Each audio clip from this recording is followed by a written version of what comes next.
அருள் சேர்க்கும் வானோர்கள் போற்றும் தலைவன்.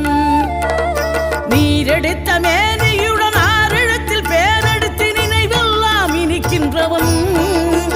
நீ ஓரெழுத்து ஆயுதமாய் ஒளிகின்ற வேலெடுத்து உறுதுணையாய் வருகின்றவன்.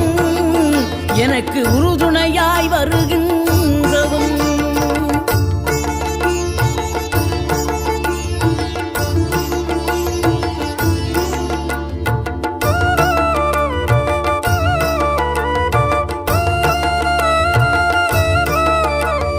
குளிர்ச்சி தரும் தென்றலிலே மகிழ்ச்சியுடன் விண்ணதிலே பறக்கும் உந்தன் சேவர் கொடிய மனத்தளர்ச்சியின்றி தன்னை மறந்து மலர்ச்சியுடன் தனிகையில் நடம் புரியும்